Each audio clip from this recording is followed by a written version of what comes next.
సినిమాల్లో చూసి నిజ జీవితంలో గ్యాంగ్ వార్లు జరుగుతున్నాయో లేదంటే నిజ జీవితాలను ఆధారంగా చేసుకుని సినిమాలు తీస్తున్నారో అర్థం కావడం లేదు. కానీ కరీంనగర్ జిల్లా మానుకొండూరులో మాత్రం సరిగ్గా ఇటువంటి దారుణ సంఘటనే చోటు చేసుకుంది.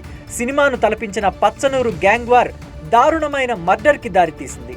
రౌడీ షీటర్ గోపు ప్రశాంత్ రెడ్డిని స్నేహితులతో కలిసి మరో రౌడీ షీటర్ నన్నవేని రమేష్ అతి కిరాతకంగా చంపేశాడు. అయితే హత్యకు ముందు ఈ ఇద్దరి మధ్య జరిగిన ఫోన్ సంభాషణ ప్రస్తుతం వైరల్ గా మారింది.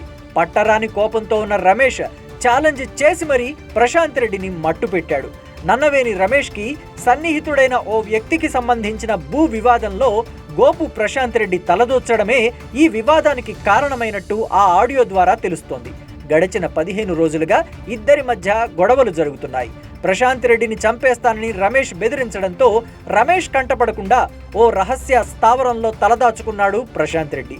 అయితే రమేష్ ఏమాత్రం విడిచిపెట్టలేదు. ప్రశాంత్ కోసం సోమవారం అంటే మే 27వ తేదీ నాడు పకడ్బందీగా రెక్కీ నిర్వహించాడు. మొత్తానికి మే 28వ తేదీ అంటే మంగళవారం నాడు ప్రశాంత్ను కిడ్నాప్ చేశాడు. సమాచారం అందుకున్న పోలీసులు రమేష్ గ్యాంగ్ను పట్టుకునేందుకు తీవ్రంగా ప్రయత్నించారు. కానీ వారి ప్రయత్నాలు ఏ ఒక్కటి ఫలించలేదు. ప్రశాంత్ను కిడ్నాప్ చేసిన రమేష్ గ్యాంగ్ అతడిని భయంకరంగా టార్చర్ చేసింది. నరక యాతనలకు గురిచేసి హతమార్చింది. ప్రశాంత్ రెడ్డిని వేటాడి మరీ హతమార్చారు. ప్రత్యర్థుల నుంచి తప్పించుకునే క్రమంలో ప్రశాంత్ రెడ్డి నీళ్లు లేని బావిలో పడిపోయాడు. అతడిని రాళ్లు, బీర్ బాటిల్స్ తో కొట్టారు రమేష్ గ్యాంగ్. చివరకు ప్రశాంత్ రెడ్డి చనిపోయాడని నిర్ధారించుకున్న తర్వాత మృతదేహాన్ని మానేరు నదిలో విసిరేసి పరారయ్యారు. విషయం తెలుసుకున్న పోలీసులు 12 గంటల పాటు శ్రమించి మృతదేహాన్ని నది నుండి వెలికితీశారు. ఈ హత్యకు సంబంధించి అనుమానితులను అదుపులోకి తీసుకుని విచారిస్తున్నారు.